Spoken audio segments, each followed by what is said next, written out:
చాలామంది జాబులు చేయడానికి, అది ఏ జాబ్ అయినా కానివ్వండి, జాబులు చేయడానికి ఉన్నంత ఎకో సిస్టమ్ ఇండియాలో వాళ్ళు ఎందుకు ఎంటర్‌ప్రెన్యూర్‌గా మారట్లేదు? నేను చాలామందిని క్వశ్చన్ చేసినప్పుడు, సార్ నేను కూడా చాలా గ్రామీణ బ్యాక్గ్రౌండ్ నుంచి వచ్చి గురుకుల విద్యాలయంలో చదివి తర్వాత నేను సాఫ్ట్వేర్ జాబ్ తెచ్చుకొని then I change it to IT company side, IT trainings, ఇట్లా ఎంటర్‌ప్రెన్యూర్‌గా మారాను సార్. కానీ నేను చూస్తే మనకి లోయర్ మిడిల్ క్లాసు ఈ సెగ్మెంట్స్లో ఎంతసేపు మన ఆలోచనలు అనేవి పూర్తిగా వాళ్ళు ఎడ్యుకేషన్ సిస్టము, జాబ్ రావాలి, మంచిగా సెటిల్ అవ్వాలనే కానీ ఎంటర్‌ప్రెన్యూర్ అవ్వాలి, ఇంకా ఉపాధి అవకాశాలు కల్పించాలి, బిజినెస్లో గ్రోత్ ఉండాలి అన్న దగ్గర ఇంకా మన ఎకో సిస్టమ్ అనేది, అంటే ఇప్పుడు చాలా వరకు స్టార్టప్స్, స్కేలప్స్, ఎకానమీ, లోన్స్ అవి ఉన్నాయి సార్. కానీ ఇంకా మైండ్ సెట్లోనే చేంజ్ అవ్వలేదు సార్. దానికి ఎట్లా మైండ్ సెట్లో మరి ఈవెన్ ఎకో సిస్టమ్ కూడా చాలా మార్పు రావాలి. సమస్య ఏంటంటే ఆ ఎకో సిస్టము ఆ రకంగా మార్పు చెందే పాలసీస్ ఉండాలి, ఆ విధానాలు క్రియేటివ్ పాలసీస్ కూడా ఉండాలి.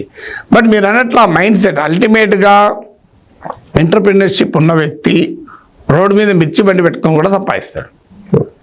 మీకు ఒక సాఫ్ట్వేర్ ఇంజనీరు కూకట్పల్లిలో ఉండేవారు సంపాదించిన వాడికన్నా ఆ సాఫ్ట్వేర్ ఇంజనీర్ ఉన్న రెసిడెన్షియల్ కాంప్లెక్స్లో కర్రీ పాయింట్ నడిపి ఎక్కువ సంపాదించుకుంటూ ఉంటారు.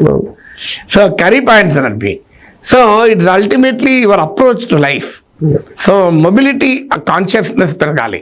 అంటే నేను ఇప్పుడున్న స్థాయి కన్నా హయ్యర్ లెవెల్కి ఎదగాలి, నేను ఆ పని చేయడంలో ప్లెజర్ ఉండగలగాలి.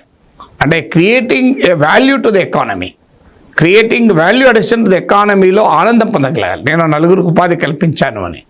సో ఆ రకమైనటువంటి ప్రయత్నాలు చాలామంది ఫెయిల్ అయిన వాళ్ళే చూపెడతాను, సక్సెస్ అయిన వాళ్ళు కూడా చూపెట్టగలగాలి. అఫ్కోర్స్ సక్సెస్ రేట్ ఎంత ఉంది అనే దానిపైన భిన్నాభిప్రాయాలు ఉండొచ్చు స్టార్టప్ ఎకో సిస్టంలో కూడా. బట్ స్టిల్ ఆ ఎంటర్‌ప్రెన్యూరల్ మైండ్ సెట్ మనం నేర్పకపోవడానికి కారణం మళ్ళీ ఎడ్యుకేషన్ సిస్టమే. నీకు ఆ ఎడ్యుకేషన్ సిస్టంలోనే బాల్యంలో నేర్చుకునేది ఏది కూడా భవిష్యత్తు మనిషిని తీర్చిదిద్దుతాయని. ఇప్పుడు మనమే if I go back and see my own childhood, most of my facets of my personality are built during the childhood. So నేను భాష పైన, నాకు తెలుగు భాష పైన అభిమానం కానీ, ఇలా మాట్లాడాలన్న కోరిక కానీ, 10 మందికి 4 విషయాలు చెప్పాలన్న తపన కానీ, అనేక విషయాలు తెలుసుకోవాలన్న జిజ్ఞాస కానీ, వీటన్నిటికీ మూలాలు ఎక్కడున్నాయని వెతికితే నాకు చైల్డ్హుడ్లో కనబడతాయి.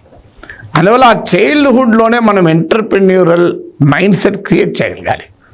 So let schools, let colleges experiment with entrepreneurship. So ఆ MBA కాలేజీలో నువ్వు క్లాస్లో కూర్చొని క్లాసులు చెప్తుంటావు, కానీ ఒక 10,000 ఇచ్చి, ఓ 20,000 ఇచ్చి దీన్ని 40,000 చేయి, ఏం చేస్తావు? Do some project, do what ever you want.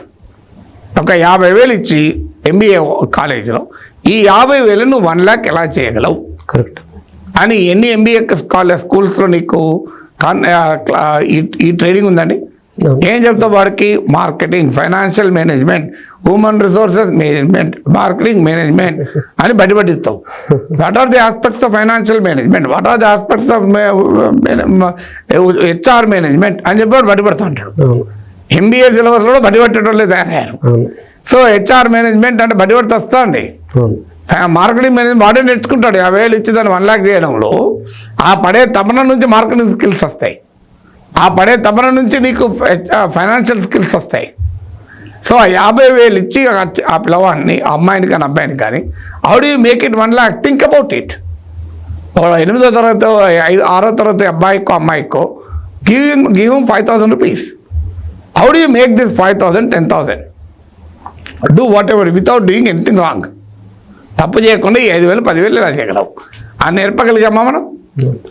నేర్పితే ఆ రకమైన థింకింగ్ మొదలవుతుంది. How to make value addition to the economy అని, how to think beyond out of box అనేటువంటి ఆలోచన మొదలవుతుంది. అది మనం చేయనంత కాలం ఇలాగే ఉంటాం.